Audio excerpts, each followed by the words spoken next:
నిందలు కాదు నిజాలు తెలుసుకో. పవన్ వ్యాఖ్యలను తీవ్రంగా ఖండించిన కాపు నేతలు. కాపు ఆత్మగౌరవ సమావేశంలో పవన్ తీరుపై చర్చ. టీడీపీ హయాంలోనే రంగా హత్య, గద్దర్పై హత్యాయత్నం అంటూ కన్వీనియంట్ రాజకీయాలకు కేర్ ఆఫ్ పవన్ కళ్యాణ్. ఇది బహుశా ఇటీవలి కాలంలో కాపు నేతల్లో ఏర్పడుతున్న అసంతృప్తి ఇవన్నిటినీ రిప్రజెంట్ చేస్తున్నట్లుగా మనం తీసుకోవాలా? ముందుగా రాజీవ్ సార్, వాస్తవానికి ఏంటంటే అదే సామాజిక వర్గం చెందిన వ్యక్తిగా సామాజిక వర్గంలో అంతర్గతంగా ఉన్నటువంటి ఇబ్బందులు కానీ జరిగేటటువంటి చర్చ కానీ ఈ మధ్యకాలంలో ఈ అంశం మీద ఎక్కువైంది. ఎందుకంటే అవునన్నా కాదన్నా కాపు జాతి జనాభా సంఖ్య ప్రకారంగా ముఖ్యమంత్రి పేయటం అనేటువంటిది ఎప్పటి నుంచో ఉన్నటువంటి కళ. అది వంగవీటి మోహన్ రంగా గారు కానీ, మెగాస్టార్ చిరంజీవి గారు, దాసరి నారాయణరావు గారు, ఇలా ఎవరో ఒకరు కాపు జాతిలో కాస్త పై స్థాయిలో నాయకత్వం వహిస్తే ఖచ్చితంగా కిందలో జాతిలో కొంత ఆశ కలిగేటటువంటి పరిస్థితులు. అయితే వీళ్ళెవరు అవ్వకపోయినప్పటికీ ఏ రోజు జాతికి ఇబ్బంది కలిగించే ప్రక్రియ ఎవరు కూడా చేయలేరు. కానీ పవన్ కళ్యాణ్ గారు జాతికి ఇబ్బంది కలిగించే పరిస్థితులే చేస్తున్నారు. నిన్న కాక మొన్న ఆయన పార్టీకి సంబంధించిన రాజ్యసభ సభ్యత్వం ఎవరికి ఇచ్చారన్న దాన్ని కూడా పరిగణనలో తీసుకుంటే సో కనబడతా ఉంది. ఇక ఆ పార్టీలోని వాళ్ళకే, జనసేనలోని వాళ్ళకే అంటే ఇంకా ఈ జాతి మనుగడ ప్రశ్నార్థకం అవుతుంది కదా. మరి ఈ జాతి నాయకుడు నన్ను చెప్పావు కదా, రామరాబాబుని ఎలాగాలేదు కులభావన తెచ్చుకొని చెయ్యండి, నాకు ఓటేయండి అని అడిగావు కదా. కాపుల్లో ఎవరు సీఎం అవ్వలేదని చెప్పి మీకున్నది, నాకు ఓటేయండి నేను సీఎం అయి చూపిస్తాను అన్నావు కదా. అంటే ఎన్నికలకు ముందేమో నువ్వు సీఎం అవుతాను, నేను రాజును అవుతాను, రాజ్యాలు వెళ్తాను అన్నావు.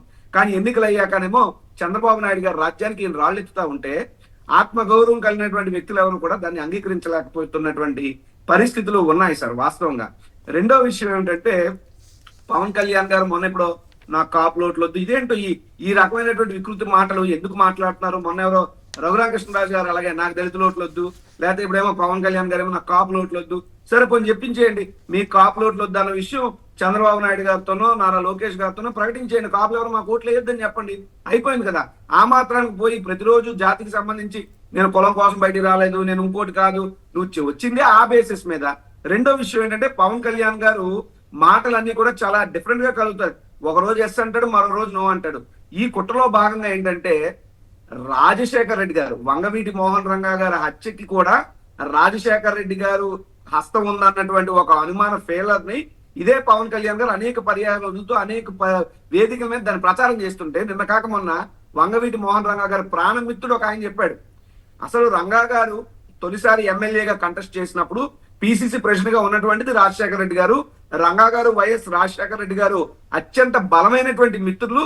పూర్తి రాజశేఖర రెడ్డి గారి సహాయ సహకారాలతో యాజ్ పిసిసి ప్రెసిడెంట్ గా ఆయన ప్రపోజల్ మీద రంగా గారికి ఎమ్మెల్యే సీట్ వచ్చిందన్న విషయం ఆయన ప్రాణ మిత్రుడు చెప్పాడు. అసలు పవన్ కళ్యాణ్ గారికి ఏం తెలుసండి? ఇంకో పక్క అంటే పవన్ కళ్యాణ్ గారు అట్లా ఎప్పుడు అన్నట్టు లేరు కదా. మీరు కాదు రాజశేఖర రెడ్డి గారి మీద అనుమానం వ్యక్తం చేస్తూ ఎప్పుడు అన్నట్టుగా నేనైతే వినలేదు. మీరు డోంట్ కోట్ అన్నెసరీ కాంట్రవర్సీస్. ఇప్పుడు పోనీ పవన్ కళ్యాణ్ గారు అని ఉండకపోవచ్చు అన్నది మీ వాదన. వాదన కాదు, నేనైతే చదవలేదు అంతవరకు. మీ దగ్గర ఆధారం ఉంటే చెప్పండి, నాకేం అభ్యంతరం లేదు. పవన్ కళ్యాణ్ అదే చెప్తాను సార్. ఇప్పుడు నిన్న కాక మొన్న అంటే రాజశేఖర్ రెడ్డి గారినో జగన్మోహన్ రెడ్డి గారినో వైఎస్ఆర్ కాంగ్రెస్ పార్టీనో కాపు జాతికి కాస్త దూరం చేయాలనేటువంటి కుట్ర పవన్ కళ్యాణ్ చేస్తున్నారు. అందులో భాగంగా తెలంగాణలో ప్రెస్ మీట్ పెట్టినటువంటి మహానుభావుడు ఏం చెప్తారు ఆయన, రాజశేఖర రెడ్డి గారు ఈయన రాజకీయాల్లోకి రాకముందు ఇబ్బంది పెట్టి ఈయన ఇబ్బంది పెట్టడం పని ఏంటండి. రెండోది గన్నేమో రాజశేఖర రెడ్డి గారి కోసమే ఈయన వెనక్కి ఇచ్చేసానని ఏవేవో ఆ గన్ ఇప్పుడు ఎక్కడ వెనక్కి ఇచ్చారు, ఆ ఇంట్లో ఒక సందర్భం వచ్చినప్పుడు నువ్వు గన్ వెనక్కి ఇచ్చావు అంటే దానికి పోయి ఇంట్లో జరిగినటువంటి సంఘటనలు కూడా నీ రాజకీయం కోసం నువ్వు వాడుకుంటున్నావు అంటే ఎంత దురదృష్టం ఇది. ఇంకా దౌర్భాగ్యమైనటువంటి విషయం ఏంటంటే మెగాస్టార్ చిరంజీవి గారిని సార్ బహుశా రాజకీయాల్లో వచ్చిన తర్వాత కానీ రాకముందు కానీ వెళ్ళిపోయిన తర్వాత కానీ ఏ ఒక్కరూ కూడా అంత నీచాతి నీచంగా ఆయన దుర్భాషలు ఆడుండ్రు. అలాగ ఆడినటువంటి నెంబర్ 1 హీరో ఎవరు అని అంటే చింతకాయల విజయ్ గారు. ఆ వీడియోలు కావాలంటే మీరు ఎప్పుడైనా సాక్షులు వేసారు నాకు తెలియదు కానీ చిరంజీవి గారిని నీచుడు, నికృష్టుడు, దౌర్భాగ్యాన్ని ఇంకా అమనాబూర్లు కూడా తిట్టాడు. అటువంటి వ్యక్తికి కూటమి ప్రభుత్వం అధికారంలోకి వచ్చిన తర్వాత రాజ్యసభ ఇచ్చారంటే what a pity sir. Pawan Kalyan గారు సొంత తల్లిని తిట్టిన నారా లోకేష్ గారిని ఏమో మంత్రిని చేసి డిఫాక్టో సీఎం అని చేస్తారు. సొంత అన్నం తిట్టినటువంటి చింతకాయల విజయనేమో రాజ్యసభకు పంపి రేపు కాబోయే కేంద్ర మంత్రి అని కూడా ఈ ప్రాంతంలో సంబరాలు చేస్తా ఉన్నారు. అంటే జాతిని తిట్టినా, తల్లిని తిట్టినా, అన్నం తిట్టినా మీకేం ఎందుకు పట్టదు? కానీ చంద్రబాబు నాయుడు గారు తిడితే మాత్రం వెంటనే ఎందుకు మీరు బయటకు వస్తారు? వెంటనే చంద్రబాబు నాయుడు గారు అంటే అన్న కన్నా తల్లి కన్నా చంద్రబాబు నాయుడు గారితో ఉన్నటువంటి అనుబంధం ఏమిటి అన్నటువంటి అనుమానం బాధ రెండు కూడా జాతిలో కలుగుతున్నాయి. కాబట్టే ఎస్, పవన్ కళ్యాణ్ గారు జాతి కోసం నిలబడితే ఖచ్చితంగా జాతి కూడా ఆయన కోసం నిలబడుతుంది. కానీ జాతి గతంలో ఆయన కోసం నిలబడింది. అది పార్టీ పెట్టిన దగ్గర నుండి నేటి వరకు కూడా కాస్త కోస్త 10% లో అన్న జాతిలో ఉన్నటువంటి యువత అంతా కూడా ముందుకు వచ్చారు. కానీ ఈ రోజు ఆ యువతను నమ్మించి మోసం చేశాడు. డిఎస్సి మీద ఒక్క మాట నోరెప్పలేకపోతున్నాడే సార్. నిరుద్యోగులందరూ ఏ జాతిలో ఎక్కువ జనాభా ఎందులో ఎక్కువ ఉంటే అందులోనే కదా ఎక్కువ మంది నిరుద్యోగులు ఉంటారు. మరి ఈ జాతిలో ఉన్నటువంటి యువత అంతా కూడా డిఎస్సి వల్ల జీవితాలు నాశనం చేసుకుంటే ఏమంటే ఒక్క మాట మాట్లాడలేవా? కేబినెట్ మీటింగ్ లో కూర్చుంటే నడువు నొప్పా, తెలంగాణలోకి వెళ్ళి నిలబడి ప్రెస్ మీట్ పెడతావా? ఏంటిది అంటే ఎవరిని హైలైట్ చేస్తున్నావు, ఎవరి కోసం పనిచేస్తున్నావు అన్నటువంటిది జాతికి అర్థం అవుతా ఉంది. అర్థం అవుతున్నటువంటి పరిస్థితుల్లో ఉత్తరాంధ్ర ప్రాంతంలో ఒక సమావేశం జరిగింది. ఆ సమావేశంలో వాళ్ళు జాతి ప్రతినిధులుగా వాళ్ళ యొక్క భావన వాళ్ళు తెలియజేశారు. ఇప్పటికైనా పవన్ కళ్యాణ్ ఒకటే చెప్తా ఉన్నా, దయచేసి చంద్రబాబు నాయుడు గారు రాజ్యానికి రాళ్ళు ఎత్తే పనులు మానేయండి. లేదా చంద్రబాబు గారిని మీ లోకేష్ గారిని మీ మెడల మీద ఎక్కించుకుని ఊరేగించేటటువంటి కార్యక్రమం మానేయండి. మీకంటూ ఒక వ్యక్తిత్వాన్ని ఏర్పరచుకోండి. మీకంటూ స్థిరమైనటువంటి నాయకత్వాన్ని అభివృద్ధి చేసుకోండి. కాస్తో కోస్తో జాతిలో మీకు గౌరవం ఉండేటటువంటి అవకాశాలు ఉంటాయి. అయితే నా ప్రశ్న ఏమంటే, ఇప్పుడు కొంతమంది వాళ్ళు ఎవరో నాకు తెలియదు, వాళ్ళు గొప్పవాళ్ళు కావచ్చు, కాదని నేను అన్న, కానీ మరి పవన్ కళ్యాణ్ గారిని ఎదుర్కోగలిగిన సత్తా ఇప్పుడు ఎవరికి ఉంది? పవన్ కళ్యాణ్ గారిని కాదని కాపు జాతి వేరే నాయకత్వాన్ని ఆహ్వానిస్తుందా? మరి కాపు సమాజం ఇప్పుడు పవన్ కళ్యాణ్ గారి పట్ల చూస్తున్న ధోరణి కొంత అసంతృప్తి ఉండొచ్చు, కానీ అదే కంటిన్యూ అవుద్దని గ్యారంటీ ఏముంది? మరి దానికి అనుకూలంగా పోలరైజ్ చేసే పోటీ వ్యక్తి ఎవరైనా కనిపిస్తున్నారా? సార్, వాస్తవానికి రాష్ట్ర స్థాయిలో అంటే పవన్ కళ్యాణ్ గారికి ఉన్నంత సినిమా క్రేజ్ గానీ, అది గానీ, యూత్ క్రేజ్ గానీ మరో కాపు నాయకుడు ఎవరు లేదు. నేను యాక్సెప్ట్ చేస్తున్నాను. 1, 2 కానీ అన్ని ఉన్న పవన్ కళ్యాణ్ యొక్క పనితనం బూడిదలో పోసిన పన్నీర్ అవుతా ఉంది. పవన్ కళ్యాణ్ గారికి అన్ని ఉన్నాయి నిజమే, కానీ ముఖ్యమంత్రి కాగలడా? ఆయన అవలని ఆయన చెప్పేశారు కదా. ముఖ్యమంత్రి అవడానికి పార్టీ పెట్టలేదు అన్నాడు. చంద్రబాబు నాయుడు మరో 15 ఏళ్ళు ముఖ్యమంత్రి చేస్తానన్నాడు. లేదా లోకేష్ భవిష్యత్తు నేనే చూసుకుంటా. ఇవన్నీ చేసినప్పుడు పవన్ కళ్యాణ్ కోసం పని చేయాల్సిన పని కులానికి ఏముంది అంట.